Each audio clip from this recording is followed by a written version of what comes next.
chasing it. The bounce sits up. The Dragons are steamrolling to week 2 of the finals. Inside the last 10 seconds of the game, St George, Illawarra to the death, trying. Brown goes to the air. Going back is Mabon, leaping high and taking it in marvellous fashion with Rod Wishart. He has scored an incredible try and ties this fourth game up. Bartram from 18 metres out, he strikes it nicely. St George Illawarra win for the first time in their premiership life. Here's Nathan Blacklock down the sideline, chipping over the top of Joel Kane. Got a room-sorbet bounce to win the game for the Dragons and book himself a New South Wales Blues Origin jumper.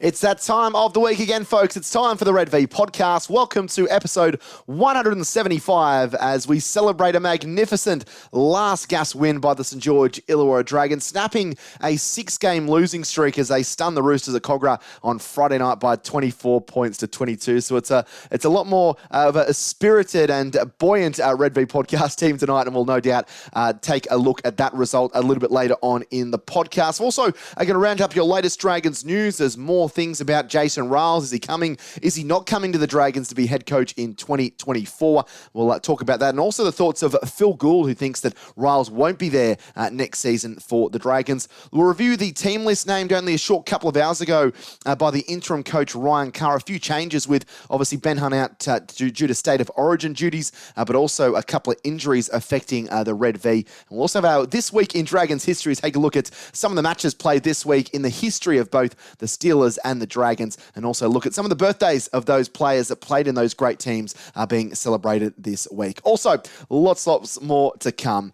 Curtis Woodward is on the line, ready to talk everything St George Illawarra. He's obviously buoyant, not only because the Dragons got a win on Friday night, but 24 hours after that, here's West Tigers put on an absolute clinic attacking display to destroy the Cowboys by 66 points to 18. So you're 2 from 2, Kurt, as an honorary Dragons fan and obviously a diehard West Tigers fan. I don't know the last time both the Dragons and Tigers won a game over the course of the weekend. It might be the first time this season, mate. But welcome to the Red V podcast again, and looking forward to having you on and talking everything about the mighty Red V, mate. How you doing tonight? Good, buddy. I like to call it rugby league simpatico. Everything's right with the world right now. Your team's winning and improving. And things are happening. And look, West Tigers, I know it's not a West Tigers podcast, but very excited about what they're doing. Touched on a couple of those youngsters a few weeks ago, and they're certainly proving me right, and obviously the coaching staff who have had a lot of faith in them.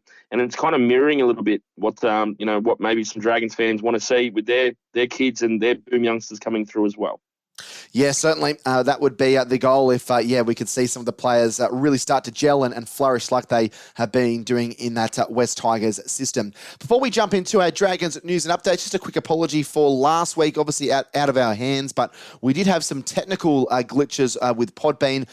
Thankfully, they were kind of rectified within 24 hours, but there was a bit of a delay in getting the podcast out. But we also wanted to thank all you fans, not only for your patience in the release of the podcast, but also supporting us. We had, I guess one of our highest listenerships or one of our highest downloaded episodes last week. Obviously, lots of fans keen to hear about the sacking of Anthony Griffin and how it got to that point and what the future might hold for the Dragons. So we do appreciate you all jumping on board. Have been getting a bit of feedback from people as well that have had issues with Podbean. Now, the Podbean app is not a great one. I've heard a few people say that when they try and play the current episode, or they'll follow the link that we put out on our different social media applications, that it will take them to a previous episode and they've got to close the app.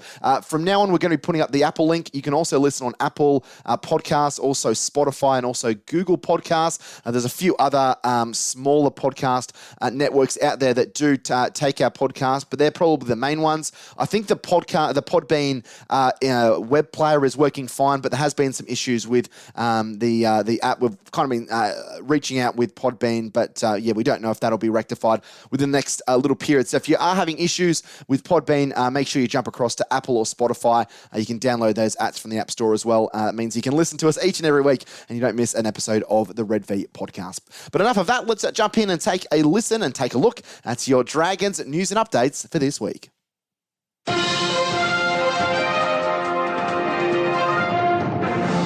Well, Well, first things first, Kurt, we need to take a look at the Dragons side that was named only a few short hours ago by Ryan Carr. Obviously, a different side to the one we saw last week, and this is the round, or I guess this is the period of time where sides do look a little bit different to the way they looked at the start of the season, or even only a couple of weeks ago. Certainly test the depth of some sides, and although the Dragons aren't missing more than one player from State of Origin duty, they are missing up to 3 players from this squad due to injury. So Ben Hunt with the Queensland side, Blake Laurie we'll touch on in just a moment. He's got a broken hand, so he'll be out until at least round 17. And Jaden Sewer's just been having a little bit of hamstring tightness and picked up a hamstring strain at training earlier in the week. So he is looking like he is out of the clash this weekend, or this Thursday night against the Dolphins. We're kind of hearing from people close to the club that if the game had been a little bit later in the week, then perhaps Jaden may have been able to take his place, but with it being a Thursday night game, it just was a little bit too quick of a turnaround. So the depth has been tested by the Dragons, but Kurt, this is how they line up. Tyrell Sloan at fullback, Matt Fierney, the match winner from last weekend, and Michaeli Ravalawa, the wingers, Moses Sully and Zach Lomax in the centres, Junior Ramon at 5'8". Jaden Sullivan slots straight into that halfback role. Excited to see what Jaden can do. We're given the reins with no Ben Hunt there. So Francis Molo and Michael Molo, the brothers Grimm, they'll start at the 2 prop positions, with Jack DeBellin shifting to the lock forward position, and of course no Blake Laurie. Jacob Little retains the starting hooker role. Well, the back row, Jack Bird returns from a knee complaint. He missed the match against the Roosters. Ben Murdoch-Masila stays in the back row, and Jack DeBellin locks the scrum. Moses Mbai comes onto the bench as a utility. Toby Catchman, Jaden Hunt, who played there in jersey number 20 last week, is in jersey 16, and Josh Kerr and the reserves. Billy Burns, 18, Max Fierney, 19, Zane Musgrove, 20, which is a bit of a bizarre one, and we'll touch on that a little bit later on the podcast. I don't know who is upset at the club, but again, not included in the run-on side or even on the bench. William Mafita, 21, and Paul Turner in jersey number 22. Kurt, some fairly straightforward decisions for the coaching staff there when you look at obviously Jaden Sullivan slotting in and maybe even Jack Bird shifting into the 13 role, but Michael Molo and Francis Molo are starting props. Mbai as a utility. What do you make of some of the changes, I guess forced changes for the Dragons clash against the Dolphins on Thursday night? It's one of the blights of Origin is the fact that we have to go through these games and see teams, makeshift teams and players coming in. Sort of filling positions and all that kind of stuff. So it really is kind of the resetting of the season, and it's kind of a new season within itself just to try to get through. Some teams will have a plan in place where they might want to split through the Origin period. Other teams would be happy to get through with one win. There is planning in place for this. I know that teams and coaches do break down their seasons into smaller seasons. So this is another one coming up. So yeah, look, at the moment, it affects the Dragons, but it affects everyone else across the board as well, particularly the top teams too. Like I know teams get buys as well, but the fact that you've got to go out there and you get burnt for having good players in your team that go off and play ref football, it's never sat well with me. No. I kind of like it as well in the argument that you get to see guys that you wouldn't normally get to see. But, yeah, I don't know. I don't think there was much the Dragons could have done this weekend except pick the 17 biggest names they've got and then work out where they all play. So it is what it is. And I think with the Moses Mbai selection, I don't know if there was a whole lot the Dragons could have done.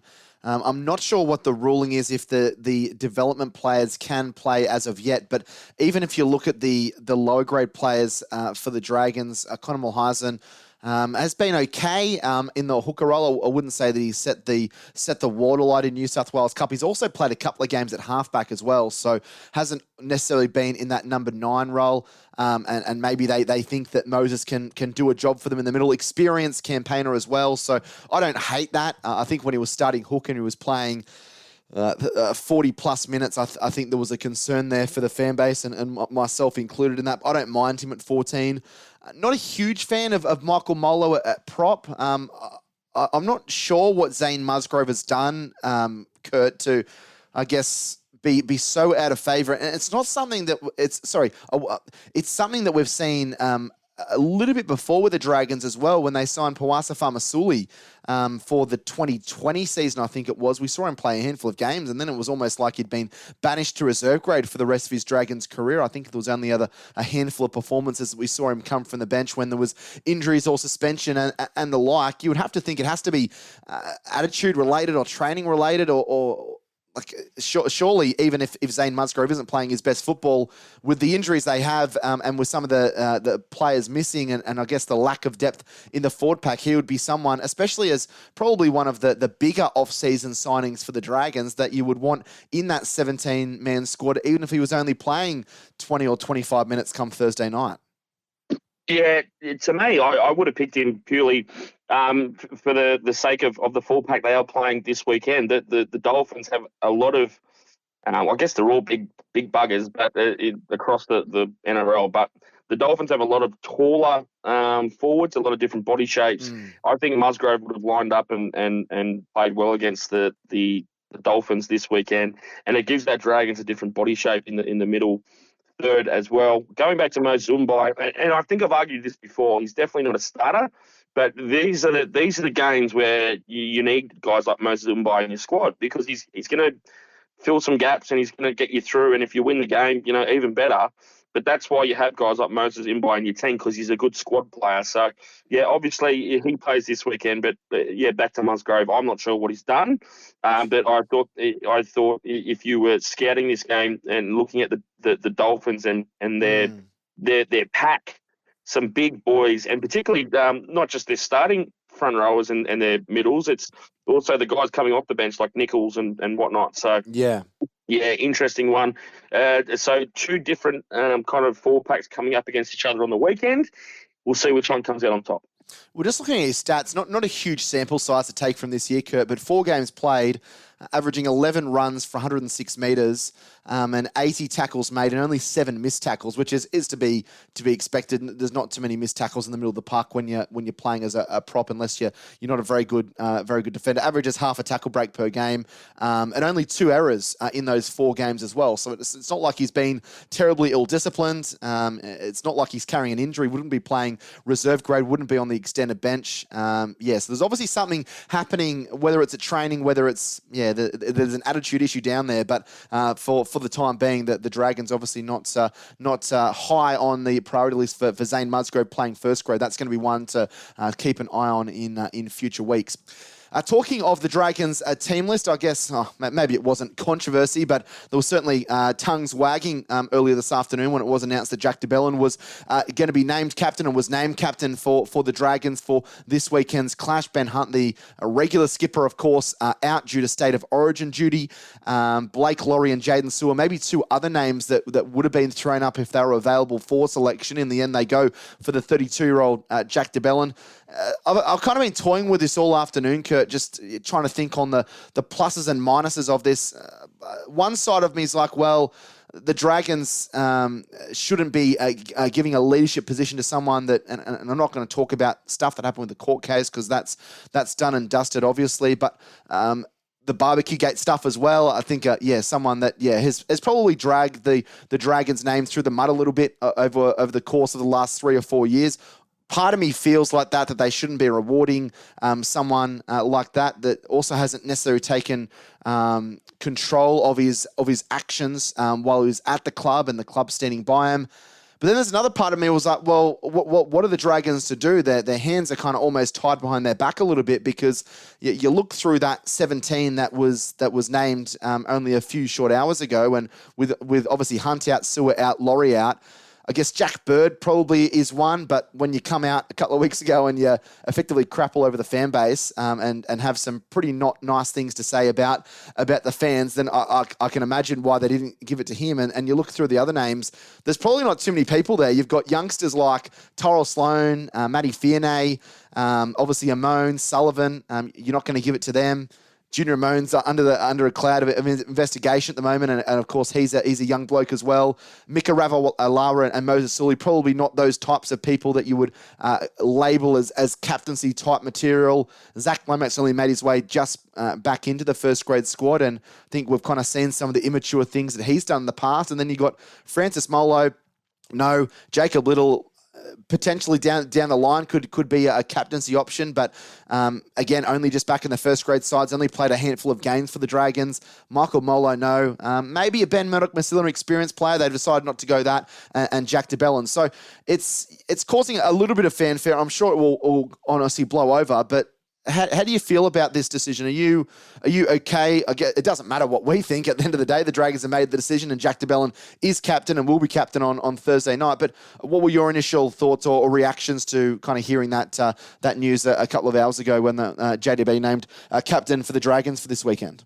I can totally understand some fans, or a majority of Dragons fans at least, kind of scoffing at the decision, particularly kind of like whether the team's been and the club's been the last few years. But look, we're not on the inside of the club, and I'm talking about the playing roster, the team itself. We're not in the dressing room or on the training field or in the huddle after a try. It's easy to throw shade at the Dragons for the decision. If Anthony Griffin was still there and he made de Belin skipper, I think it would have been much harder for fans to stomach. I think with Ryan Carr calling the shots for the time being anyway, he gets a pass on this one and maybe lets us better understand, maybe de Belin is more important to his teammates than we understand. Some fans will be dirty on de Belin forever. That's something he's just going to have to live with. And I'm sure he's doing it quite well off the field, and he's moved on from it. I'm sure his teammates will get behind him, and there is absolutely a reason why Ryan Carr has made de Belin captain this weekend. It's a means to an end to get the result on this weekend, and he thought on field Jack de Belin as leader makes the Dragons the strongest opposition for Redcliffe this weekend. Look, it might be the only time he does get the job. And it could just be the one game, couldn't it? Yeah, it's very special circumstances. So I can see fans being, a little bit pissed off by that, but there weren't many other options. And like I said, there's a reason why Ryan Carr's done this, and I'm sure it has the support of the entire first grade team. Well, the rugby league world continues to talk about Jason Ryles and if he's going to come to the Dragons or if he's not. And Danny Weidler was reporting this morning that maybe there's a little bit of cold feet with Jason Ryles' camp about potentially coming across to the Dragons in 2024. On 100% footy last night, Phil Gould even came out with comments saying that he didn't think that Ryles would be at the Dragons in 2024. It's so hard to kind of get a read on this at times, Kurt, isn't it? Because it's almost a game of chess, whether it's with a player, whether it's with a coach, player managers are obviously involved as well. I guess trying to station their client or station their player or coach, or Jason Ryles in this particular situation. Maybe they're trying to get the Dragons to get a bit of a hurry up. We've heard reports of Jason Hooper saying that there's not going to be a spot on the coaching staff of the Roosters for Jason Ryles next year, regardless of what happens. That throws another spanner in the works. And if you're believing, I guess, all of the media talk that's going around, it's saying that Jason Ryles wants to be able to pick his own staff. He wants to be able to be effectively controlling the recruitment at the Dragons, and something that perhaps the Dragons board is not very good at letting go of power if the recent years and I guess the history of the joint venture is anything to go by. Have you heard these reports, and what do you make of perhaps maybe Jason Ryles getting cold feet, or is that just a bit of player manager talk trying to get the Dragons a little bit more interested than they were last week? Yeah, interesting again. I found comments from Paul McGregor in the Daily Telegraph last week. It was a big Q&A, big exclusive interview, and you quickly forget his hands were tied a lot of the time there with decisions and how the team was run and retention and recruitment and stuff like that. I still remember him in press conferences getting the shits because someone would ask him and say, "Is this guy staying? Are the Dragons interested in this bloke?" And he'd go, "Well, I don't know. Ask Ian Millwood, ask the club." That's crazy. I mean, if I'm going to coach an NRL team, and if the club wants me and you're interested in me, then you say, what do we need to do to make you our coach? And if one of the things was, oh, no, we really want you at the club, but we're not going to let you sign who you want, or we're not going to let you pick your own staff, and et cetera, that's crazy. So the other point to it too is Phil Gould as well. And this has been coming up for several weeks. is his ability to comment on rival clubs as a media commentator / boss of the Bulldogs. That's commentary like, and I know he says, I'm in the media, I'm a media personality, I get paid to give my opinion. Well, don't take that job at the Bulldogs then, because what you are doing by being asked questions about rival clubs and what they're doing with recruitment and new coaches and stuff like that, you are literally destabilising a rival club. When he's influencing decisions as well, because that's right. You can't do that. I know it was the wrong call by the Dragons anyway, but back in 2020 when they were trying to sign Anthony Griffin, and we obviously didn't know how badly it was going to turn out, but he was basically kind of through the media and through articles and through appearances on different shows saying the Dragons shouldn't be giving Anthony Griffin a contract. Maybe we should have listened to that, but I think it is a dangerous game, because I think you probably saw similar as well, Kurt. I've seen a few comments of people on Twitter saying, well, is this football manager of Canterbury, Phil Gould, talking now, or is this the Channel 9 commentator and media identity, Phil Gould, talking? So, yeah, I think, I know it's a little bit off topic, but I feel like the NRL needs to make a bit of a play there, because, yeah, I think him coming out and saying, Jason Ryles is going to be there next year could certainly have an influence. He's had an influence at plenty of clubs, and, mate, who knows how close he is to other clubs, even if he is doing stuff with the Dogs at the moment. Yeah, I'll put a bow back on this anyway with the Jason Ryles stuff really quickly. If he is getting cold feet, and this is reports, this is other people speculating this, not us. I'm only commenting on that. If that hypothetically is the case, that can only be because he has gone to the table with the Dragons officials and said, this is what it's going to take for me to come to the club. And they've balked, or they've said, hang on, we want to tweak this or do this our way. Surely they're not doing that. I hope they're not. I really hope they're not. Well, I will say that there is someone very close to the club that, was able to give us a bit of info, and obviously not going to reveal sources on the podcast, but did say that, some of the hold up in what's happening with the Jason Ryles situation at the moment is that he has gone to the Dragons with not recommendations, but I guess that the must wants, or the things that he wants to happen if he was to take that coaching spot. And perhaps now we're seeing the club balk at those, but I think that the board has held back the club for far too long. So if they were to miss out on Jason Ryles, I know some fans aren't high on Jason Ryles, and they look back to his playing days with the Dragons. But at the end of the day, he's been in the system of the Melbourne and the Roosters, two sides that have been very successful over the last decade. Even further back, if you're talking about the Melbourne Storm, the last 20 years, they've been a very successful football club down there in Victoria. So yeah, I could see it kind of working that he ends up going to Melbourne,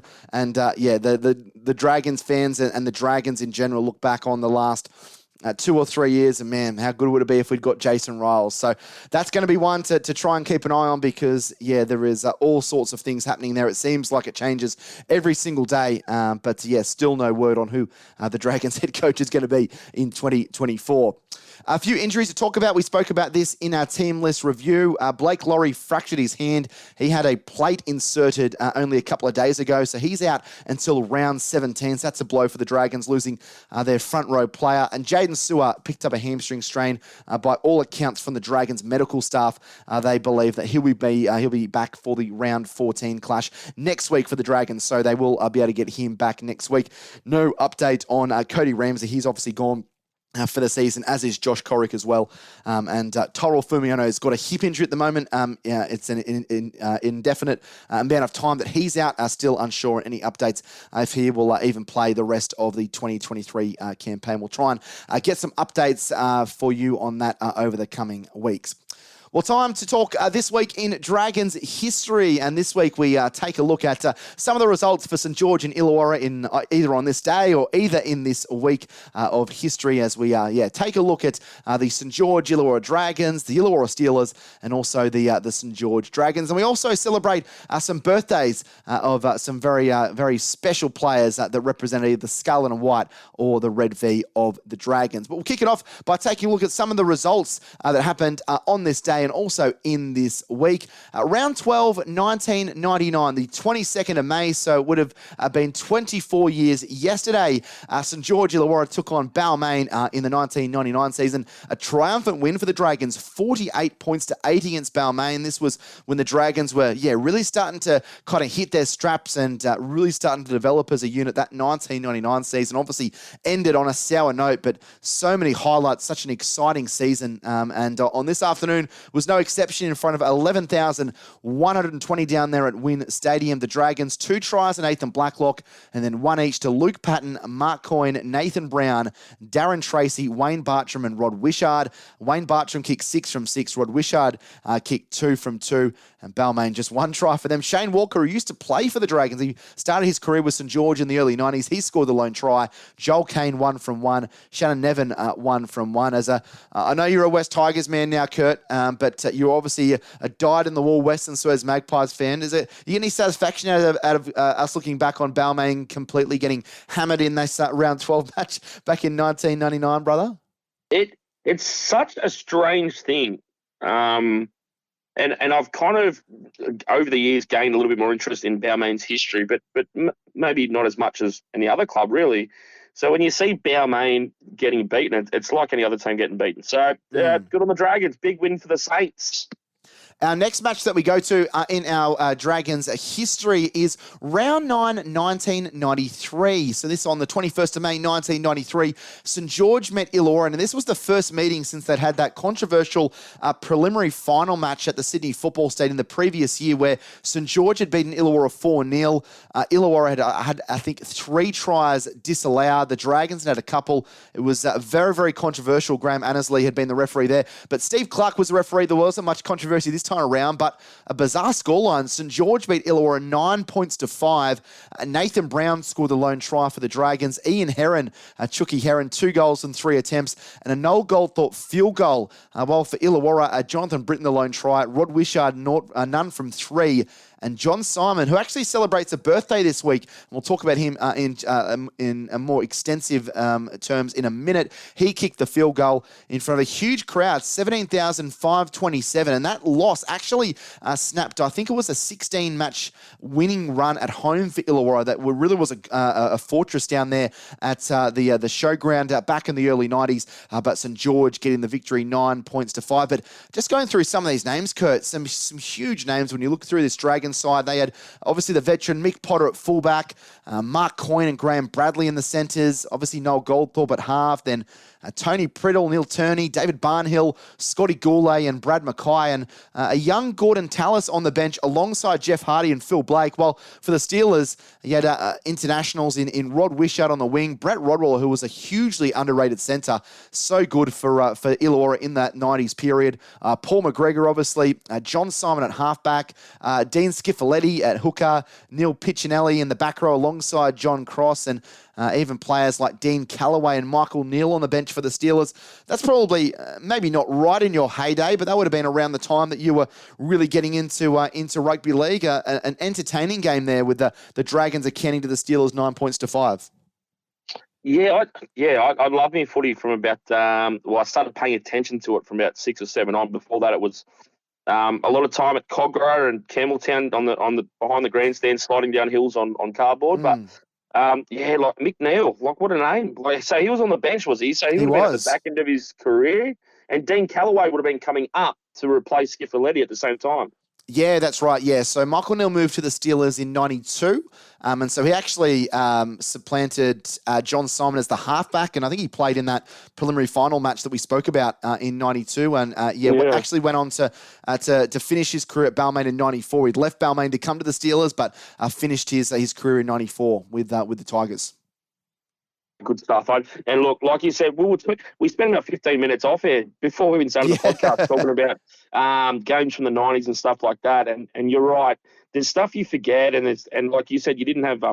I think before it was called Foxtel, it was called Galaxy, and we had it in like 97. So I saw a lot of Super League at the time, and my nan and pop, who still lived at Mortdale, I got to go over there every couple of weeks and watch Optus Vision and saw Terry Kennedy and Blocker calling games. I think you're excited as me that when we finally get a WWE Network a la kind of thing. Yeah. It's going to be really, really cool, and to get stuck into some stuff that people just forget happened. So looking back, I mean, there'd be Dragons and Steelers fans that listen, and St. George Illawarra fans that listen to this podcast talking about you blokes. That's 2 seconds ago. Let's talk about the 60s and 70s and 80s. But that was kind of I guess when I started getting into it, and that was the Winfield Cup. You're never going to beat that. That was before Super League. Some of the best jerseys you will ever see. It was just a great time for footy, and imagine just a time machine, be able to get back there and see some of the games live, and even the footballs, like you'd have Gold Steedens and like the Steedens with the what do you call it? The stitching, stitching on the footballs, all that kind of stuff. Good stuff. I could talk all night about 90s football. Yeah, I know you could. the last match that we're going to reminisce on actually took place today, 14 years ago. St. George Illawarra 26 beat Cronulla 4 at Shark Park. 15,201 turned up as the Dragons won. Brett Morris with a hat-trick, Ben Hornby with a double, Jamie Soward 3 from 5, and for the Sharks, Blake Ferguson, the lone try. But obviously, this was the year that the Dragons didn't quite get it done after finishing as minor premiers, but what a side. Darius Boyd fullback, Brett Morris, Wendell Saylor on the wings. Wendell was huge in 2009. Bo Scott, Matt Cooper in the centres. Jamie Soward 5'8", Ben Hornby half. Justin Poor, Dean Young, Mick Wayman in the front row, and a back row of Matt Pryor, who also celebrates a birthday this week. Benny Cray and Neville Costigan with Dan Hunt, Mickey Payat, Jason Nightingale, and Matthew Head.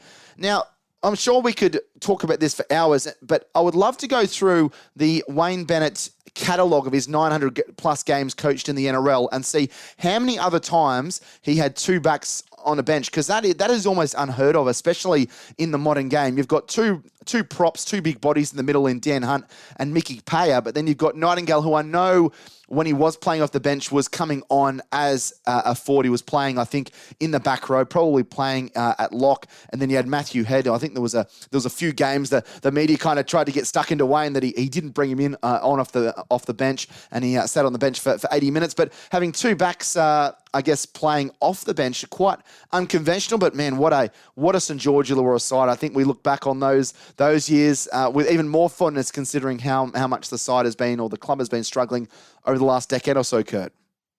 Yeah, and like without even looking that game up and knowing how Bennett coached the Dragons back then, I dare say he would have given a wink to those guys and those outside backs on the bench and said, you know what, I need to name 17 this weekend, but 15 are getting on the field unless there's an injury. You two blokes are riding the pines. So I'm not sure how many minutes they got in the game. I don't know if you can see that in front of you, but yeah, I imagine being an outside back and saying, you're not playing reserve grade this week, you're on the bench, but you may not play. That must suck. But yeah, well, it was funny because he ended up playing 18 games, Jason Nightingale, in 2009. He played 16 in his debut year in 2007, and then had played 24 and scored 13 tries in 2008 in Nathan Brown's last year. But obviously, Wendell Saylor kind of brought a real physicality and was a good finisher for the Dragons, and obviously had been coached by Wayne Bennett prior. And I think he probably just wanted to try and keep Jason Nightingale around the side, so hence kind of, had him on the bench. There was obviously games where he was starting at fullback or he started on the wing, but for the major part of that 2009 season, had a bench. And of course, history tells us that he got that wing spot back in 2010 and scored a double in the grand final and scored over 100 tries for the Dragons. Had an illustrious career in more than 200 games, spent his entire career at the Dragons, and an absolute legend of the St. George Illawarra Football Club. So it all worked out all right for him. But before we do wrap up our Dragons news and update section and our Dragons history this week, we do need to tip our cap to a few players that are celebrating birthdays this week. The first, who will be turning 51 years of age on the 29th of May, is none other than Johnny Simon, a very talented halfback, known for his plaudits and his class play with the Illawarra Steelers. Made his debut there in 1990. He also played with City in 1991 and 1992. Also played for New South Wales in 1992 as well. And he was unfortunately dropped, even despite getting New South Wales to a victory. Ricky Stewart came back and he he bounced his way out. But he went on to have a fairly long career, Kurt. Left the Steelers after 95, went to the Chooks for 1 year, and then spent 3 seasons at Para, and then finished off with a couple of seasons at Auckland and his last season with the West Tigers. But 230 games, 50 tries, and a total of 121 wins in his 230 games. So won more than a win every 2 games, 52% win record there for Johnny Simon. He's one that I guess you and I kind of grew up watching, seeing him plot field goals, and it was a pretty integral part of that Steelers side in the early to mid 1990s as well. Classy player, and the proof there for young halves coming through or different body shapes that you can succeed in rugby league at the top level, and you don't have to look like a robot or a cyborg and get your numbers up in the gym and all that kind of stuff. Of course, that's important in the modern game, but there's life for all football players when you see how Johnny Simon got around the football field, and he was a class player that understood the boundaries of his game, but did it so well, and his kicking game was incredible. His on-field kicking game was second to none. Got a test match for Australia in 97 against rest of the world, and obviously played for the Blues as well. So a great player, a beacon for South Coast footy and obviously the Indigenous communities as well. And like I said, if you want to go back, if you're a bigger body and you think that you need to, and you want to be a half or a 5'8" or a ball playing back rower, and some coach comes along and says, "No, we're going to train that out of you. You need to get fit and run lines and all that kind of stuff." Just go back and look at John Simon, because footballers will always beat an athlete every single day of the week. There's also big news about Johnny Simon back at the end of 1995, obviously with Super League around. Just before that, he was looking to sign a $300,000 a season contract with the Roosters. That was kind of astronomical money at that stage, but once Super League came, that kind of paled into significance when guys like Steve Edmed were getting paid $500,000 a season to go up and play for the Cowboys. So, he unfortunately left the Steelers, but was named in that team of steel, the 25-year anniversary, one of the finest halfbacks to play for the Steelers in their history. It's also time to celebrate a birthday of Harry Eden. Sadly, Harry passed away in 2006 at the age of 63, so he would have been turning 80 years of age come 23rd of May, which was today. He played in the front row in St George's 1971 grand final defeat to South. He was rock solid, one of the best players on the ground, where Jack Gibson coached St George the decider against a very good South Sydney side. And tomorrow will be the birthday of Wayne Clifford, one of the hardest running wingers in the New South Wales Rugby League at the time. He played a total of 41 games for the Illawarra Steelers across 3 seasons, scored 20 tries, but also scored 14 in 1997 for the Scarlet and White Boys as they made the semi-finals in 1997. And we do wish him a very happy birthday as he celebrates that. And later in the week, or actually also tomorrow as well, I'm getting my dates mixed up. Tomorrow will be the 36th birthday for Matty Pryor, a premiership winner with the Dragons in 2010, a total of 253 games in the NRL, but also went over and played in the English Super League, 1 game for New South Wales, 2 games for country, and also played 2 games for the Combined Nations in 2021 and 2022 in England. Played 23 games in that premiership winning side, and also went on to play further seasons in 2011, 2012 and 2013. Leaves a bit of a sour taste in our mouth that the club let him join Cronulla. He obviously had some success and won a premiership with the Sharks in 2016 as well. Matt Pryor as a really important bench player. So there hasn't been too many players that have been able to win premierships at 2 different clubs. He's one of those and has had a bit of success over in the UK as well. He's retired now, obviously, but had 3 seasons at Leeds and retired last year, having played 63 games for them. So more than 300 games in his career, and one of those players, Kurt, that just a really good toiler, someone that very rarely did you see Matt Pryor play a bad game. He worked hard through the middle. I know he had some errors in him and he would give away a penalty, but just a hard worker. And I think I remember when he first came into grade at the Dragons under Wayne Bennett, he kind of got used as a centre. He was playing prop. He was playing a bit of back row, but prop was kind of where he kind of found his niche. And to win premierships with the Dragons and Cronulla. Two, I guess, drought-finishing premierships as well. The Dragons winning their first since St George had won one in 1979, and the Sharks had never won one in their history prior to Matt Pryor and Paul Gallen and Val Holmes and the like winning a premiership for the Sharks in 2016. Yeah, a coach's player. And I've said this before as well, and I think front rowers in first grade football really don't get to their peak or their the best of their abilities till about 28, 29, 30, even sometimes a little bit later than that. He's a bit better than a toiler, I think. I think as he understood his role as a front rower, he had a good at the line. He had a little bit of footwork, a great defender, very unassuming bloke, and would just get his job done.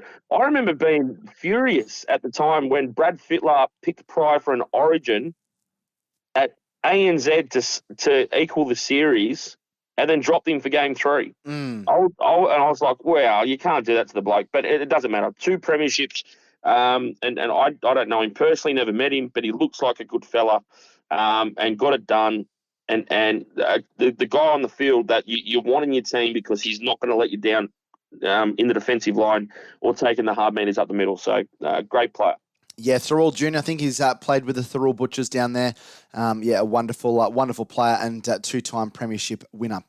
Time for us to wrap up our Dragons news and updates, and extended Dragons news and updates section with the Who Am I for this week. And the Who Am I is a player that was born on the 26th of June, 1971 in Newcastle. Their main position of play was second row, but they did occasionally also play as prop. They made their first grade debut for Newcastle against South Sydney in round 1, 1994, alongside a future Hall of Famer. Of course, Andrew Johns also made his debut in that game against South Sydney. And in 1995, helped the Newcastle Knights to the final series as they got within a couple of games of the grand final before being defeated by Manly. He moved to the St George Dragons at the start of 1997, and over the next 2 seasons played 40 games, scoring 6 tries before spending a further 3 seasons at St George Illawarra, the merged entity, the joint venture, where he played 66 games and 12 tries. Finished off his career by joining Salford in the English Super League for 1 season in 2002, played 26 games there, and then came back to play with the Parramatta Eels in 2003 with 15 games before retiring. He also played 1 game for the New South Wales Countryside in 1995 and finished his first grade career with a total of 207 games, 39 tries, 1 goal, which he also kicked. That was over in the Super League with Salford. And yes, he was a second row forward. Not going to try and give too much away because I know how good you guys are. Kurt, you want to try and have a stab at this, or do you need some more clues, mate? I need some more clues because I was reading something else. Of course you were. Well, I don't know I was reading about Isaac Moses. Sorry. Well, the clues that I'll give you is that his playing height was 188 centimeters, so stood 6'2", yep, and 100 kilos. And he came to maybe I shouldn't give that clue. I think that might give it away. No, all right. No, that's fine. That's right. He's a front row, 188 centimeters, 100 kilos. I think what decade. I'll have a stab. It's the 90s. Made his debut with Newcastle in 94. Last season was with Parramatta in 2003. Oh. And then obviously played for the Dragons as well. Yeah, played 2 seasons for St George and then spent 3 seasons at St George Illawarra. I will tell you that he came to St George with another player from Newcastle. Came to St George from Newcastle with another player. I'll let it fester with you, Kurt, and we'll travel back to that a little bit later on in the podcast. Time for us to take our first break here on episode 175 of the Red V podcast. And on the other side of that break, we're going to review that wonderful win against the Sydney Roosters on Friday night, a heart-stopping win, and you'll hear all about it on the other side of this break. Last tackle, Dragons. This is it. It has to be a bomb and hope from the Dragons. Hunt goes short side. W and run. Now kicks over the top. It'll come down 10 out. Collins was there. Play on. Still the last tackle. Big numbers left. Sloan decides to kick. Here come the Dragons. Here come the Dragons. Oh my goodness. Who writes these scripts? Rugby league! You beautiful thing! It had the fans jumping for joy on Friday night. A last-minute try with time expiring to Matt Fierney after a kick from Torrell Sloan as the Dragons did an all-or-nothing play to finish the game against the Tricolours and pull the game really from out of the fire, Kurt. They'd earlier led by 14 points to nil. Had been an inspired starter, a Moses Sully intercept. We saw him almost run the length of the field, a bit of Ben Hunt individualism. But unfortunately, as kind of has become common with the Dragons, they just kind of lost their way a little bit during that second half, and it looked like the Roosters were finishing the stronger of the two sides. And I think most fans of the Red V thought it was over when we saw that one-on-one strip from James Tedesco to get them in front by 4 points. But a miraculous last gasp play. It was something that we'd expect to be written into a movie script, as we kind of heard a little bit there from Andrew Voss. Were you watching live, I guess, is the first question, and what do you make of that incredible last-minute comeback by the Dragons? Yeah, it was watching live. Incredible. And look, a lot of the time those plays won't come off. As soon as I saw Ben Hunt go blindside, I went, oh, no. But they somehow found a way. They found a way. They've lost a lot of tight games this year, but I like the way they won this week rather than I didn't like the way they lost those tight games, if that makes sense. I was whipping the boys home. Couldn't believe the final play. There's still patches of the game where they lose themselves a little bit, and like you said, they got up 14-0. It's very rare in a game of rugby league in the NRL these days where you get out to a lead, and for whatever reason, I'm not going to bring the bunker into this because that is another kettle of fish altogether. Yeah. And if you want to search NBA Twitter about how some calls go against teams and somehow miraculously games get close again, not going down there. I just thought the Dragons, they got themselves in a great position. A couple of things went against them. The Tedesco one-on-one steal, I was shocked. The Dragons players on the field couldn't believe it. Yeah. It was the perfect one-on-one steal. I mean, if you're going to put that in the dictionary about a one-on-one steal, that is an image you're going to use. That was just perfect. But look, they were the better team. The better team won. And like I said before, I enjoyed that win. And even though they lost a lot of tight games in very similar circumstances, I wasn't enjoying the way they were losing those tight games. So, yes, Ryan Carr should be pumped. And look, to be fair, Trent Robinson was – I've never seen him like that in the coaching box before. Yeah. So there's obviously pressure on Trent Robinson. Isn't it funny? All these years, Trent Robinson has had the run of the game at the Roosters and a lot of things go his way. And then all of a sudden, at the other end of the box, up there at Cogra, you and I have spent a lot of time in those boxes up there. That's Ryan Carr, just absolutely spitting chips. Like I'm like absolutely fired up. I'm surprised Sean Timmins didn't pull out a couple of long necks and start sinking the beer in the up in the box. But yeah, look, to be fair though, like enjoy the victory, but. Who says Ben Hunt doesn't get tackled on that last play blindside and you lose the game? So there's still a lot of work to do. But I hope Dragons fans enjoyed that because that was a monumental win because in the last couple of weeks we've seen under a different coach that you just wouldn't have won that game. But for whatever reason, you just would not have found a way to win that game. I love the passion and energy from the team at times, Kurt. It looked like a team that was really playing for their coach, and whatever happened with Anthony Griffin, that's all in the rear vision mirror. But there was, I think it was especially after inexplicably Victor Radley headbutted Blake Laurie and the Dragons got penalised for I think it was a head slam by Zach Lomax. We saw the Dragons really fire up for that whole set and really pin the Roosters down their own end, show a lot of physicality. Blake Laurie, Jack DeBellin were firing up, Jaden Sewer, something you probably haven't seen from the Dragons for quite a long time. And obviously that stuff doesn't last, but at least for those couple of minutes, it was really positive to see a lot of energy. And I think we saw that. They were under the pump early. We see the intercept from Sully, runs the length of the field to score, and then not too long after that, Ben Hunt doubles the advantage and gets them out to a 12-0 lead. It seemed to be, even though there's still obviously issues with the side and there was still those mistakes and a little bit of ill discipline and kind of dumb mistakes being made, there was also a change as well that we saw with the energy being shown by the side and just that want to play for the guy next to you, play for the jersey and not giving up on any play, as I guess was epitomised by that final play where Matt Fierney scored. So even though there's obviously lots to improve on, there's definitely some positives from what the Dragons are able to do against a Roosters side that, yes, was missing players, but still had a lot of quality all over the park. Oops, sorry, I had myself on mute. I'm having a good one tonight. I might be dropped in New South Wales Cup next week. Where's the Dragons playing? We're playing the Magpies on the weekend. There we go. Darren Tracy is the answer to who am I, if I'm mistaken. Okay. Anyway, we'll move on. Yeah, we'll get to that later. Yeah, fair enough. I just had an epiphany of him at the back end of his career. Kurt's acting like a 13-year-old ADHD kid in the middle of maths class, just sprouting stuff off when the teacher just asked me a question. Yeah, it was a bit like that. Look, it's one thing for teams to fire up when something happens on the field. It's very easy to run into a melee, whatever you want to call it, a fracas now. Very AFL words. I hate it. Yeah. But it's easy to do that and get stuck in because you're all on camera. It shows that you're a team, right?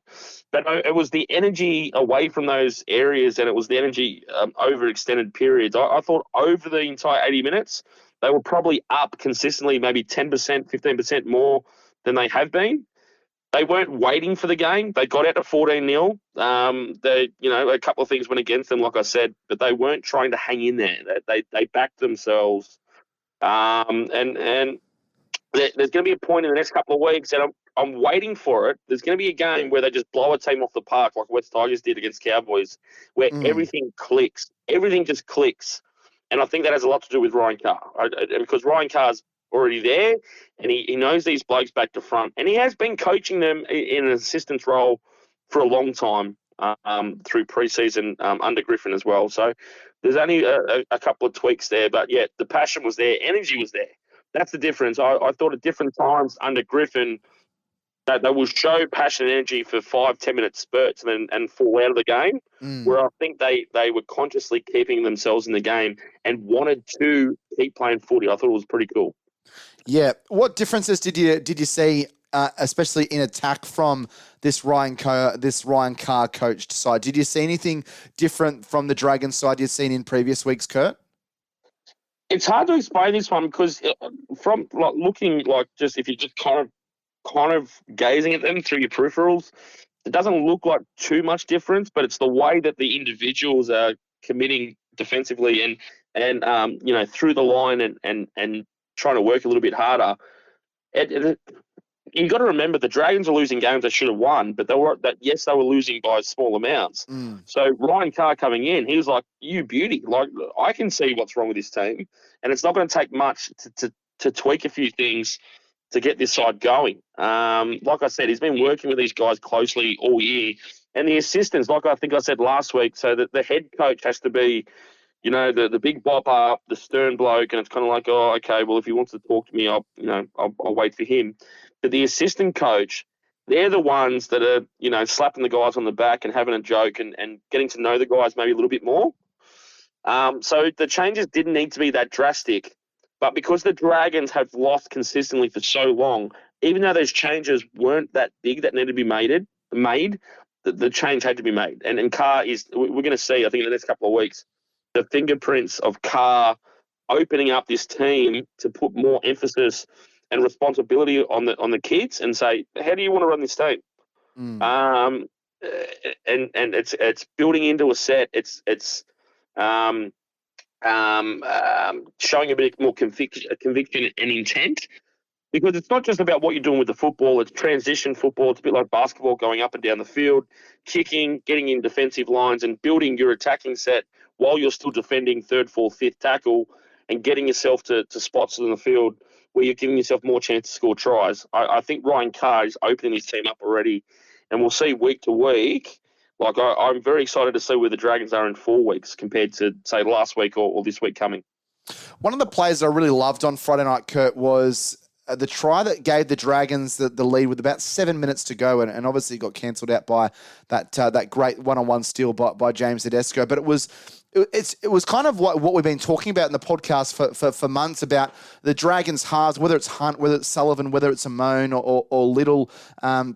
Playing heads-up footy, playing what's in front of them, and there was, I'm not sure who the Dragons player was, tackled only a couple of metres out from the line. Ben Hunt jumps in a dummy half, but he sees that the Roosters are a little bit short, that they're a little bit lazy in getting across, and he fires a beautiful pass from dummy half to Jaden Sewer, who crashes over and does enough to hold onto the ball and score. And I think that really gave the Dragons confidence because they hadn't scored since about the 25-minute mark or the 20-minute mark of the first half, and this was kind of, late on inside the final 10 minutes. So even though they did concede a try and the Chooks got back in front, it almost for me was that shot of confidence in the arm they needed. And probably for the first time this year, Ben Hunt showed us the player that he is and was able to stand up, I guess, in that pressure cooker environment of the NRL. There's been moments in the games against the Tigers, against Canberra, other games during the season where he had a chance to potentially ice the game at the death and didn't do it, but he came up with a really big play there, and I was really proud of him for that, and proud of the club for that, and I thought it was a really big moment in the match, and probably helped the Dragons a little bit. I get that try right at the end. Yeah, look, Ben Hunt's always going to do Ben Hunt things. He's one of the great players of the modern era. Like, let's not stuff around. There's going to be the drop kickoff in the grand final and all that stuff, but he has proven longevity over 300 plus games that he can consistently perform in the top grade week to week. So we're always going to see that. He just needs to buy into the fact that he does not need to do as much as he used to. And we've been saying this, like you said, for a long time, is that if there's more responsibility and the development keeps coming with the likes of Sullivan, and Little gets to play more football, which is crazy that he got dropped a couple of weeks ago.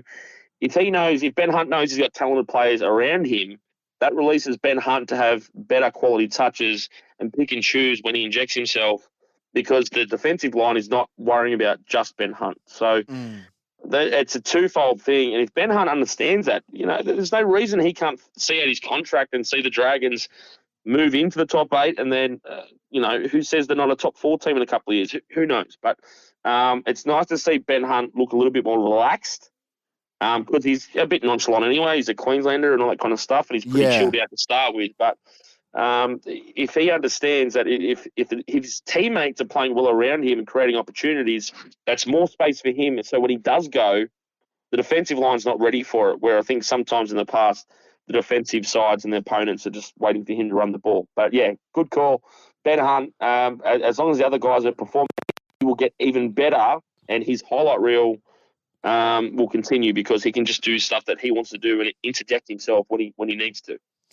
Defence concerning, especially in the second half, Kurt. We saw Luke Keary race his way through. Tedesco did the same.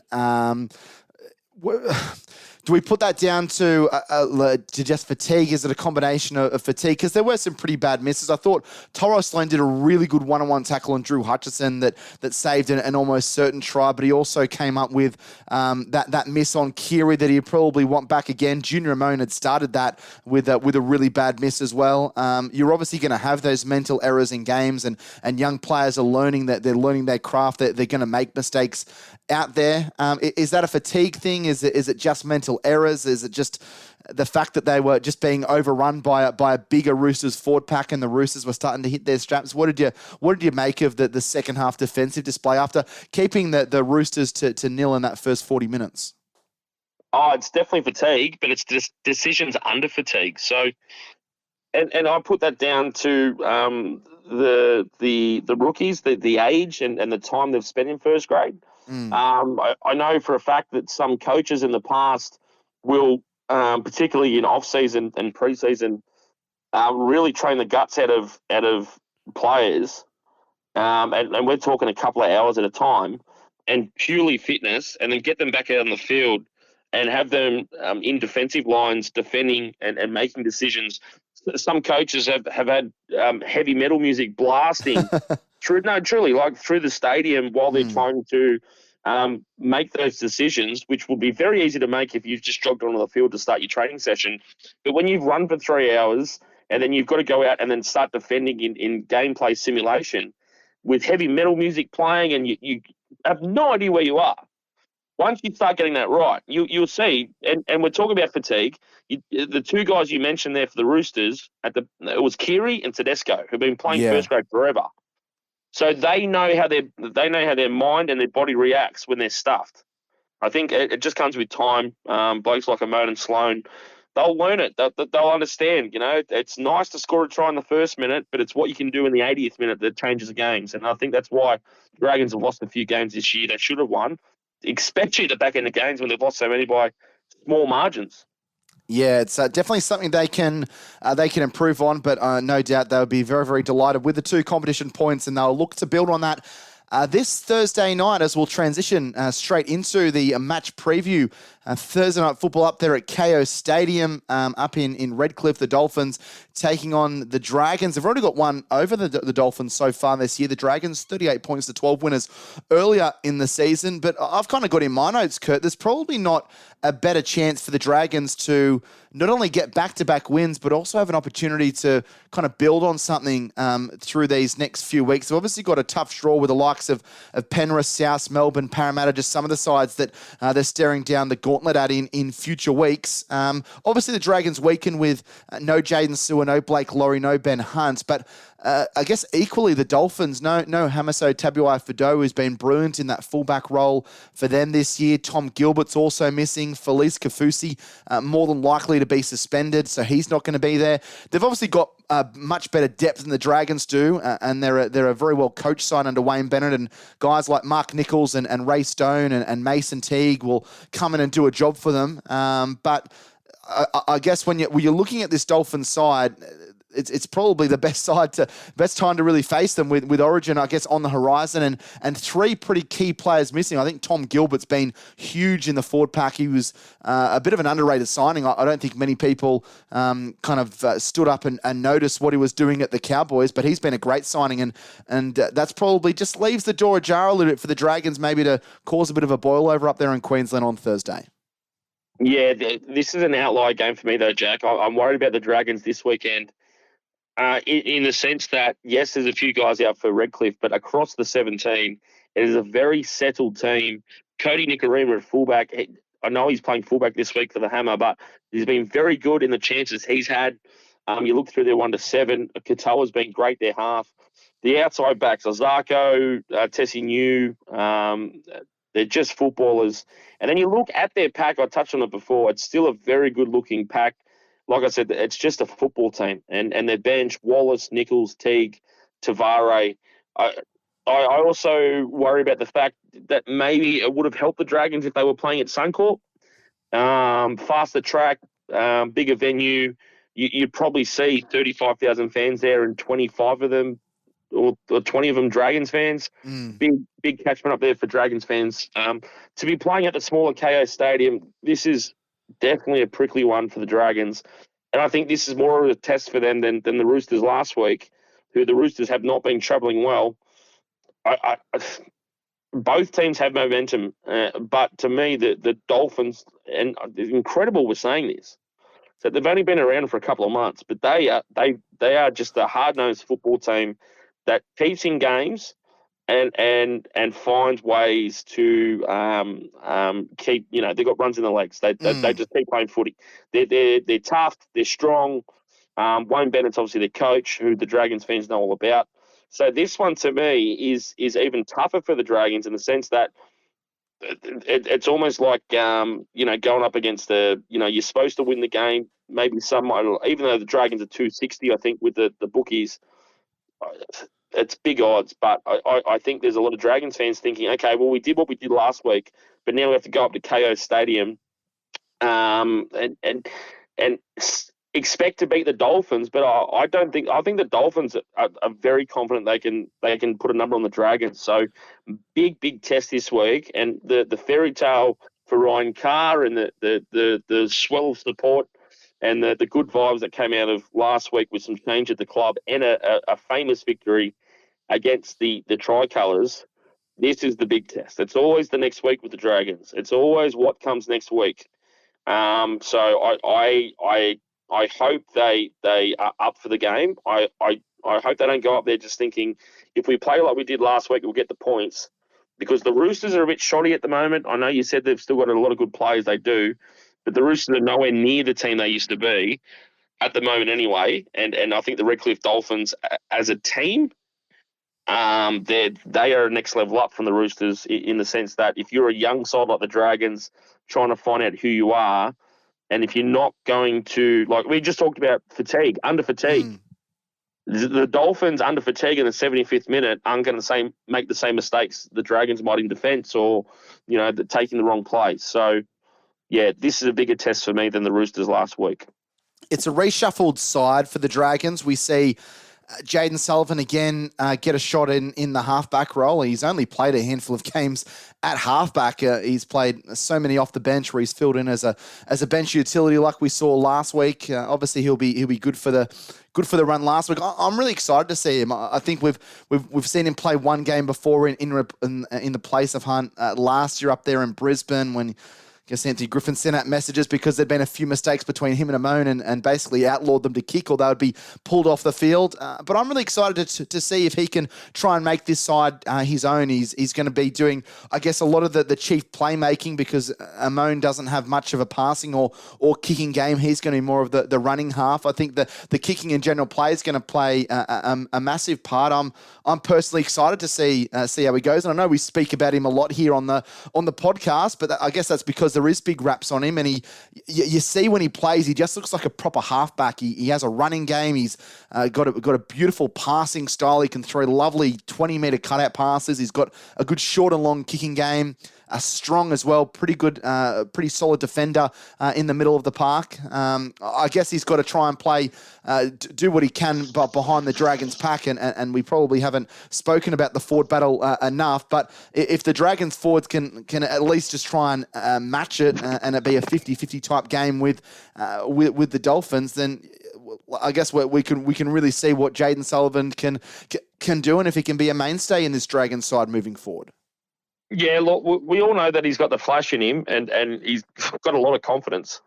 We've seen that when he's on the front foot and taking advantage of a little bit of open field play. But this weekend, for me, is all about seeing a bit more of maybe a Cooper Krog, Nathan Cleary style game, driving kicks into corners, directing forwards through the middle, and repeat sets of six.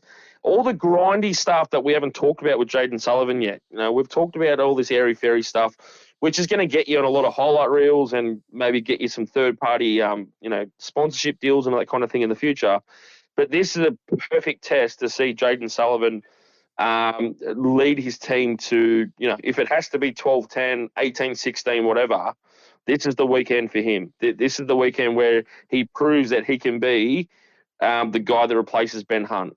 It might end up, he might make three, he might get a hat trick and the Dragons win by 20, but I would much prefer, if the game's in the grind, Sullivan understands his role, and it's not to get the highlight reels this week, it's to lead his team to victory through his boot, his direction across the field, and if the tries come late in the game, that's great, but there's a lot more responsibility on him this week, and I hope he understands that as well. What about the battle of the forward pack? Obviously, we mentioned before that there are a couple of big boppers missing from the Dolphins, but still a lot of quality there. Guys like Ray Stone and Mark Nichols. Obviously, the Bromwich boys are there as well. They're going to lead the pack. You don't want to say the Dragons are fighting a losing battle, but it's going to be really tough for them to match up. No Blake Laurie, no Jaden Sewer, who, in my opinion, has been the best forward for the Dragons this year, also brings a lot of aggression. Jack Bird returns, but he hasn't been in good form at all this year. I would love to see him really turn it around. And then I guess you've got Ben Murdoch-Masila playing in that unfamiliar edge back row position. Jack DeBellin, they say, was close to Origin selection. Well, if he wants to kind of remind the selectors that he's there and he wants to play in game two, he could do far worse than try and put the side on his back and really lead the Dragons through the middle, because they're going to need a presence. They're going to need someone to take it up to this Dolphins forward pack. And I guess with Francis Muller or Michael Muller up front, haven't played a lot of footy this year. It's going to be a really tough battle for the Dragons, Kurt. Yeah, I mean, if that's the starting team that actually gets here on the field on the weekend, I might be a little bit surprised. I'll throw this back to you in a second, Jack, but to me, the most important part is the second wave that's going to come off the bench for the Dolphins. That's I'd say the 25 minutes to 45 minutes when the second rotation of front row was coming out for the Dolphins. I'll ask you, Jack, if the Dragons keep this 13 for the weekend, the two Molo boys, is that going to be enough to have the Dragons in the game and winning the ruck before we see the likes of Nichols and whatnot come on for the Dolphins after 20, 25 minutes? Yeah, I think they could hold. Maybe not hold the Dolphins scoreless. That they might find themselves down by 4 or 6, the Dragons. But I think they've got enough ability there and enough size. It's obviously not the grade A Dragons pack that would love to see. I'm probably more concerned about when they go to the interchange bench. I think Jaden Hunt hasn't played a lot of footy, and I probably haven't really seen enough of him to really make a judgment call on if he's someone that can stick around. I would say his performances have probably been mediocre since we've kind of seen him come into the side. That's not all on him. I think he's kind of been in reserve grade, and then he's been playing first grade, and then he's getting 8 or 10 or 12 minutes. It's not easy to impress the coaching staff, the fans with that.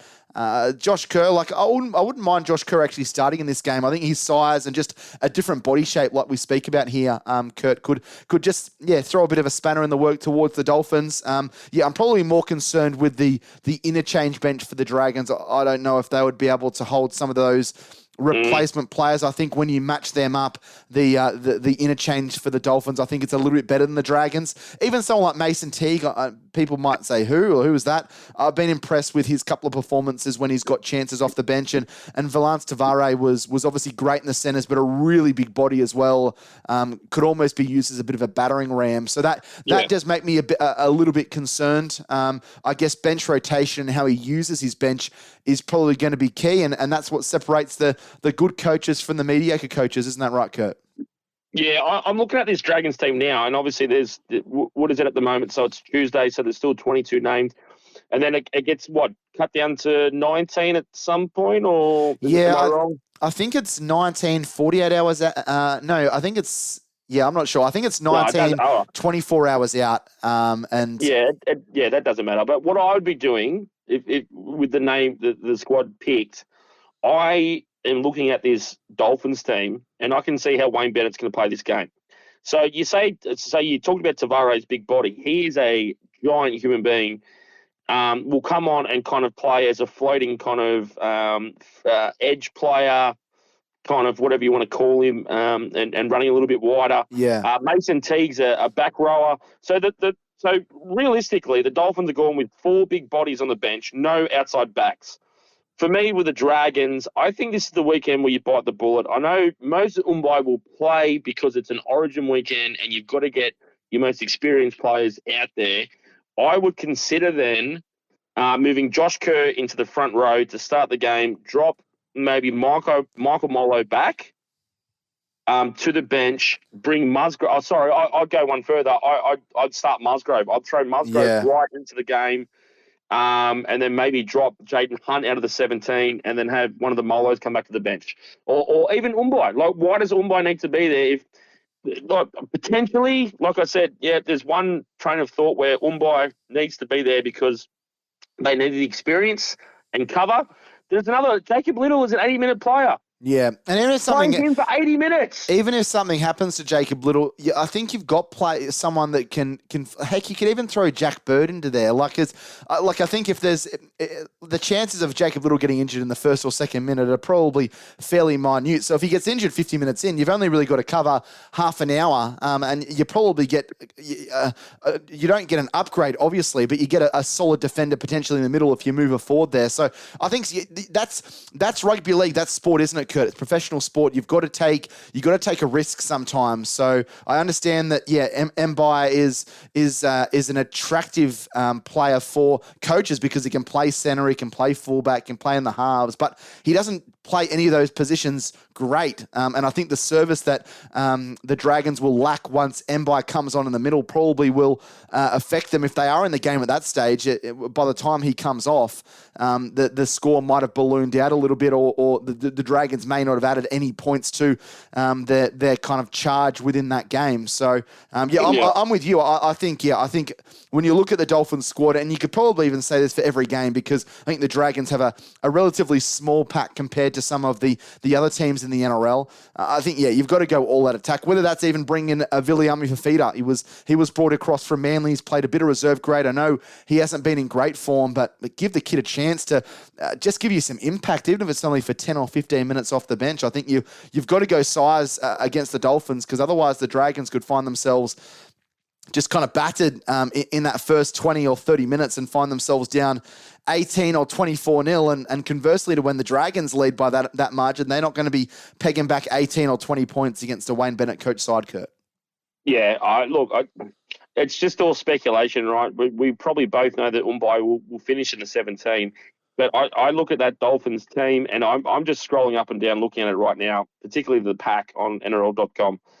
Wayne Bennett has picked a team that's going to try to bash the piss out of the Dragons. It's simple as that. So, like I said, it's up to the Dragons, and particularly Sullivan. It's almost like a young boxer that needs to have that 12. He's a shiny new kid, but needs that 12 rounds against a veteran and show that he can go the distance kind of game.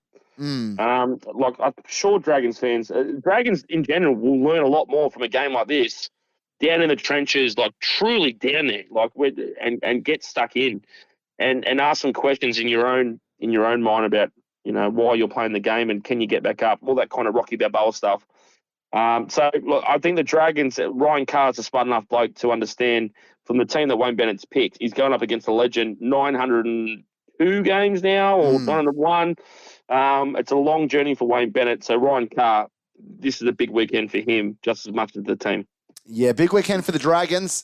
Plenty more talk about that, I imagine, as we get closer to Thursday night. The Dragons, 7:50 kickoff up there at KO Stadium. Can they continue their run under Ryan Carr? Will be back to the drawing board for the Dragons, even against a depleted Dolphins side. Still plenty of quality players there. Hopefully the Red V can put in a really good shift over the 80 minutes. And next week on the podcast, we're talking about back-to-back wins for, I think, the first time this season that we'll be talking about that for the Dragons.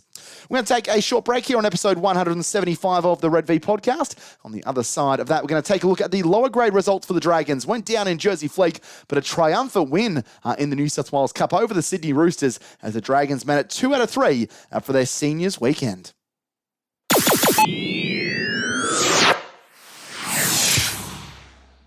Well, it was a pretty good weekend for the Dragons in the lower grades. They won one of their 2 matches, and it was all, I guess, the shining light of the New South Wales Cup side that won by 42 points to 22 against the Sydney Roosters down at the Collegiate Sporting Complex on Sunday afternoon. It was an attacking masterclass put on by the Dragons.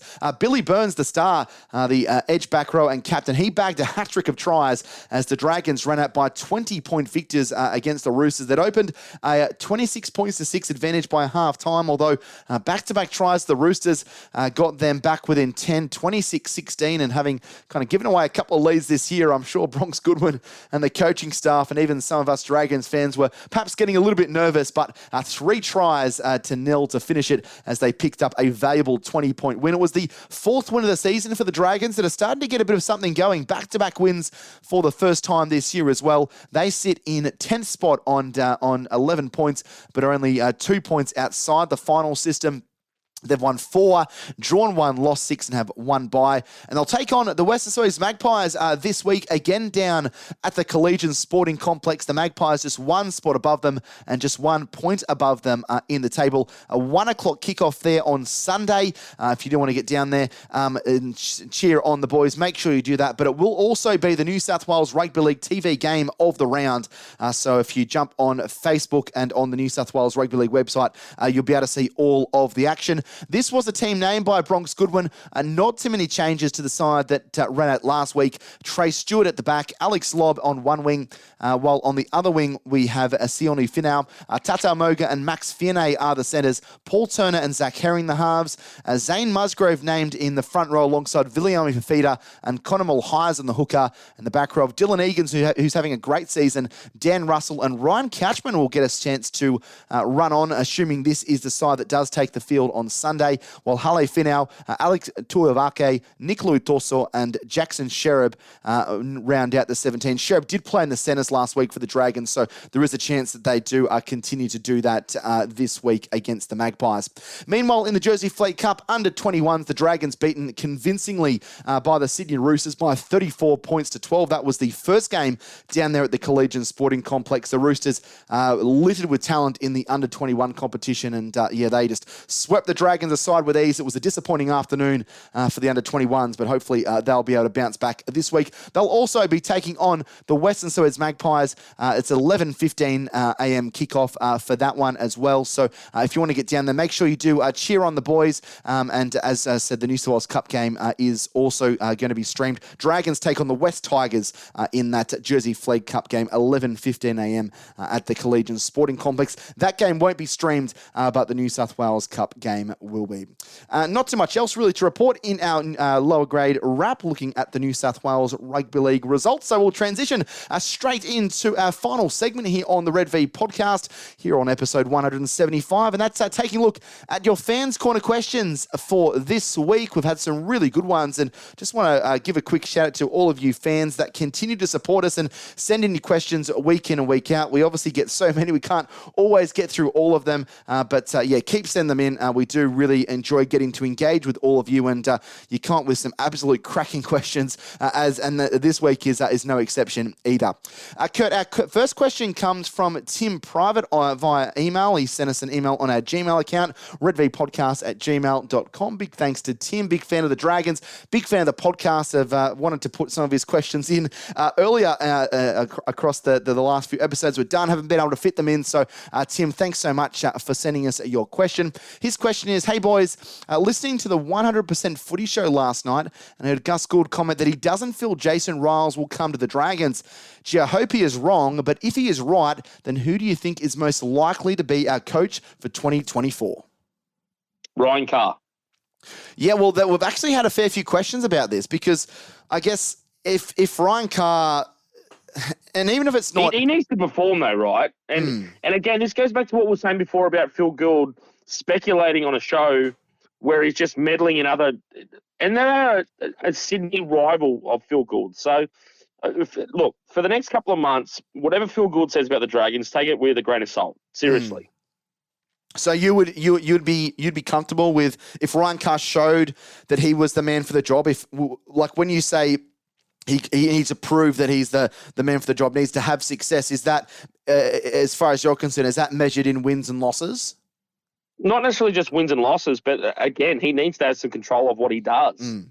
If he'll probably, you know what, as a rookie coach, NRL head coach, I mean, because I don't want to get in that argument again about, you know, Jason Riles and Craig Fitzgibbon and stuff like that, saying they never coached. Well, they were coaches for years before they were first grade coaches.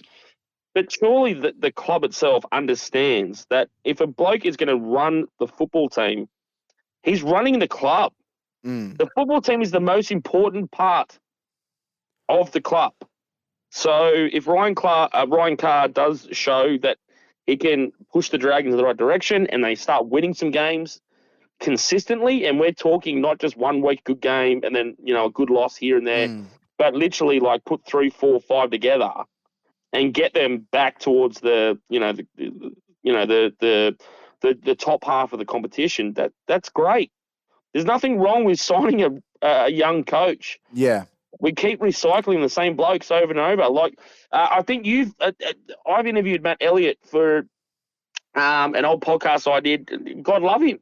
But I don't know, where did he come from to get the Warriors gig a couple of years ago? Yeah. I don't understand. Anthony Griffin might end up getting another NRL coaching job in the next couple of years. It's madness. So, Yeah, I'll leave this for you, Jack. I'll leave you with the final comment on this one. But Jason Ryles is still the prime contender because we are just speculating. Yeah. And we're speculating on feel good speculation. That's like, come on. Yeah. Well, I think the thing with Ryan Carr is he's had coaching experience with the Featherstone Rovers over in the UK. We spoke about that last week. He was assistant coach for Parramatta, the first grade side that made the grand final. He coached the New South Wales Cup side of the first week of the semi. So he's definitely a cultured coach, and I think he could do a good job. I'm not willing to kind of put all my eggs in one basket and say Ryan Carr needs to be the coach. But yeah, I would definitely be keeping an eye on the results, keeping an eye on. I think the real probably the most important thing for me is seeing how are players advancing, how are players developing. If we start to see Zach Lomax all of a sudden start to turn back into form, and Tyrell Sloan and Junior Ramon all of a sudden start playing some really good football, then we can probably put 2 and 2 together and think that's the impact of Ryan Carr. Personally, I think my opinion, I would still prefer someone like a Jason Ryles. But yeah, I would be open to Ryan Carr depending on how things go. And maybe that's what the Dragons board and Dragons management thinking about at the moment. Maybe they're kind of wanting to wait and see and see what the best option is. But there's so many news articles, so many news stories flying around. Who knows which way is up at the moment? I'm sure it will change tomorrow. The Telegraph will probably release that Shane Flanagan's in the pole position of our coach, even though weeks ago it said that there was no chance of it being him. It's very, very hard to believe what we read in the media. Our next question comes from John. He said, "Hi, Jack and Curtis. Just a quick comment. Read the Tigers. They look like the Storm at their peak." Gee, that is definitely a compliment. Tim Sheens is obviously a very good coach. My question is, I've noticed this year Josh Kerr has really started to hit his straps and has unfortunately, under Griffin, only been getting minimal time on the field. Do you think he'll be one of the premier forwards when he plays for the Dolphins next year? Fingers crossed we give him some more time on the field during 2023. Yeah, look, again, right now, you could say Josh Kerr's been a consistent performer for the Dragons. But like I said before, as he gets older and understands his game as a prop, which is one of the most skillful positions on the field. I don't care what anyone says. I might be a bit biased, but that is you need to be a true talent to be in the top echelon of front rowers in the World Rugby League. So there's still lots of time for him to learn his game. He will be a lot better in a couple of years than he is now. So it's unfortunate for the Dragons, but I guess it's one of those things too, is where they picked him up and then all of a sudden Redcliffe get an NRL team and he can go home. So I don't begrudge him for that, but I will guarantee that Josh Kerr will be a better front rower in 3 years than he is today. Neil Cruz has asked, we've played in 3 finals games since 2012 and won one of them. Our highest finish since 2012 has been 7th. That's over a decade of fertility that can't be pinned on the roster alone. My question is, what has to change structurally at the club to bring about the consistent success that we've had under Wayne Bennett and to a lesser extent Nathan Brown? Even Brownie took us to 4 top 8 finishes in his 6 years at the club. Well, I guess I would jump in, Neil, and say they need to get, and I feel like I've been saying this for weeks upon weeks, probably months, and until I'm red in the face or blue in the face. They need to change the football department. When you look at some of the other people that are in clubs, Frank Panisi was doing it at Melbourne. I'm sure Wayne Bennett has his fingerprints all over the football department at the Dolphins. Same with obviously Ivan Cleary and the Panthers set things up nicely when Phil Gould was there, and I'm sure Gus is probably doing the same thing at Canterbury. You've got to get the right people in that football management position. The second part for me is the board needs to stay in their lane. They need to worry about board-related things that affect the club. And when it comes to running the club, that needs to be left in the hand of capable people that know what success looks like on the rugby league field, but also have bright ideas, have creativity that can set up the Dragons for longevity in the future. I don't think the Dragons have that at the moment. I think that's why there's been a DNA of failure for so many years. I think there's been a lot of jobs for the boys. I think there's a lot of people there that are more concerned with holding on to their jobs and holding on to, I guess, the mystique or the class of having a role within the Dragons than actually wanting to help the club reach success. I don't think there's any other excuse when you look, you go through the coaches, and I know there's been some really poor coaches, but you go through the coaches, you go through the playing staff. We've had so many different players here, some good players, some not so good. I think it has to fall back on the board, and the lack of quality people in the football department region for the Dragons that haven't got it right. I guess that's the kind of buzz position these days. We talk about that football management area, and if you don't get people in there that know what success looks like, then you're not going to have success. So as far as I'm concerned, Kurt, that has been the issue with the Dragons for a long time. And until people are willing to step aside and not have their fingerprints all over something that they shouldn't have their fingerprints on, then it's going to be the same issues, even if the Dragons do get a good coach. And I think that's kind of what we spoke about at the top of the podcast, that, yeah, Jason Ryles is keen to come here, is keen to rebuild the club, but only if he can do things his way. And it seems like the board and management isn't too keen on that happening. Next question. Perfect. Next question from Philip Leishman. Can a new coach develop Amon into an attacking weapon? He still looks out of his depth in attack and defence. Yeah, he's got a lot of work to do.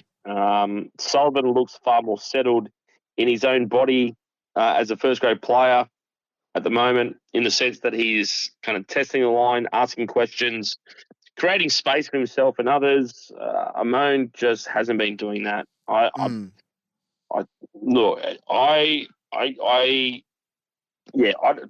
know. He does. Yeah, he's struggling. That's all I can say. He's struggling, and if the Dragons and Ryan Carr is serious about putting pressure on players to take more responsibility, then let's see how Amon plays on the weekend. Like, we're talking about Sullivan taking control on Thursday, like I was saying before, about getting the team kicking to corners, and I know it sounds like Anthony Griffin stuff, but but this is on Sullivan this weekend with no Ben Hunt, so Sullivan is the 7. Yeah. But let's not forget that Amon is the 6, and there's plenty of raps on him too. So I think the concerning thing is how badly he appears to have regressed. And I know there's those criminal charges that are hanging over his head. I don't know how much of an impact that's having on it, or whether he's just the fact he was didn't get a chance to play into the preseason games and just found himself all out of whack in terms of form. But he's someone that, looks a shade of the player last year that, was breaking through lines. And even on Friday night, we see him make that break, and it was almost like he was holding a pizza in one hand as he kind of shelved it towards Tyrell Sloan. And Sloan was furious with him and kind of had a few choice words for him at halftime. If the Dragons score that, then they probably go on with a job, because I think Sloan would have run away and scored under the sticks and made it 18-0. So even when he does something good, he makes a break, he doesn't have that confidence. So, I don't know what it's going to take. Sport's a funny game. It can just take one game to change a player from out of form to in form, but I think that's the progression of Ryan Carr as a coach. If we can see the improvement of some of these players that are either out of form or perhaps aren't in great form, then I think that's going to show us the real kind of heart into if he's the right coach potentially moving forward for the Dragons, if the Dragons do want to go in that scenario. Our last question comes from St. Daniel on Twitter. We've kind of talked about this a little bit already, Kurt. Boys, do you think the club should hold out for a while to see the progression of Ryan Carr, or jump headfirst straight into Ryles? So let's take out all the kind of rumours about Ryles might not come.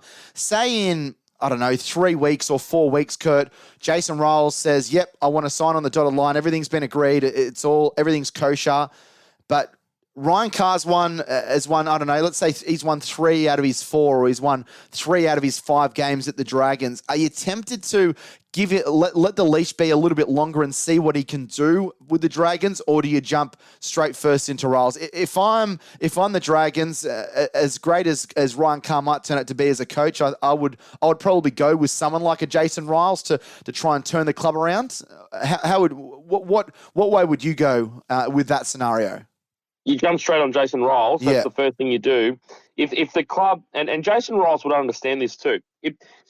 If the club came back to Jason Ryles and said, we'll give you whatever you want, but on one thing, is that Ryan Carr gets to stay as an assistant coach, Jason Ryles would be silly to say no, because Ryan Carr, you can have all the paperwork and data on Excel spreadsheets and all this stuff. But what Ryan Carr knows about these players right now, you cannot pass on unless Ryan Carr wants to.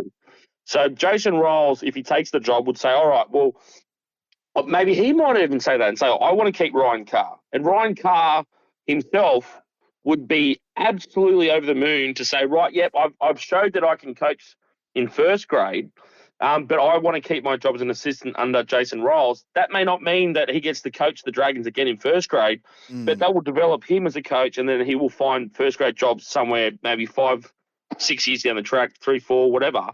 So Jason Riles also knows that the biggest weapon he can have coming into the Dragons would to keep Ryan Carr. And Ryan Carr would, I don't know Ryan Carr from a bar of soap, but I guarantee him in his progression, he would say 100% I would stay as an assistant under Jason Riles. So, yes, to answer the question, Jason Riles is still the main target.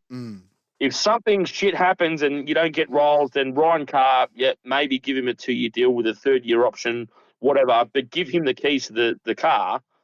But the first priority for Jason Riles would be, keep Ryan Carr with me because I need him, but then let me do everything else I want to do.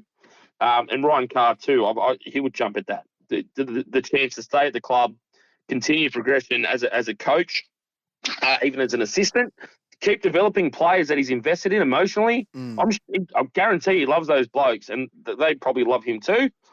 So the perfect answer to that would be Riles gets the job, Riles gets what he wants, but Ryan Carr stays as an assistant coach. Yep, summed up perfectly. Couldn't have said it better myself, Kurt.